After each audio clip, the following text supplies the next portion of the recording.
Nak beli MPV diesel, harga diesel sekarang pun dah RM6 lebih seliter.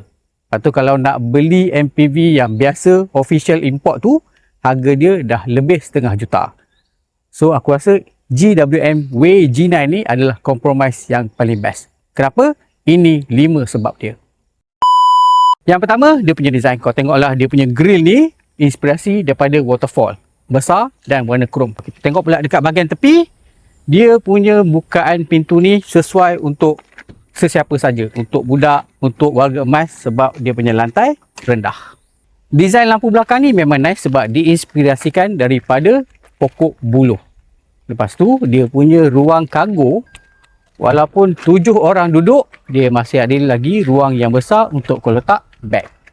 Poin kedua ialah keselesaan. Dia datang dengan captain seat lengkap dengan ciri zero gravity seat. Bukan itu saja, dia pun ada massage yang kau boleh kawal melalui butang dekat sini. Nak tidur, nak lepak, memang best. Ketiga, walaupun ini adalah sebuah MPV yang besar, tapi dia masih lagi sebuah kenderaan yang driver oriented.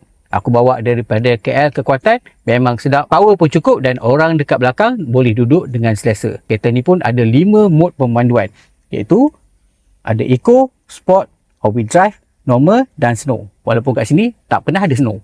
MPV ni menggunakan enjin yang kecil saja, iaitu 1.5 liter turbo. Tapi digabungkan dengan 2 motor elektrik, sebab itulah dia punya power boleh pencecah 442 PS dan 642 Nm of torque. Walaupun power, tapi dia jimat.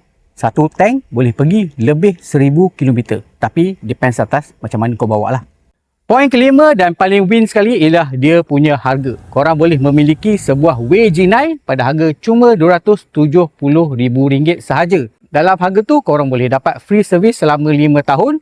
Parts dengan label pun tak payah bayar. Boleh pilih di antara 3 color, warna grey, warna putih ataupun warna hitam. Lepas aku cerita semua kelebihan dia, kalau korang tak teracun lagi, tak tahu nak cakap macam mana.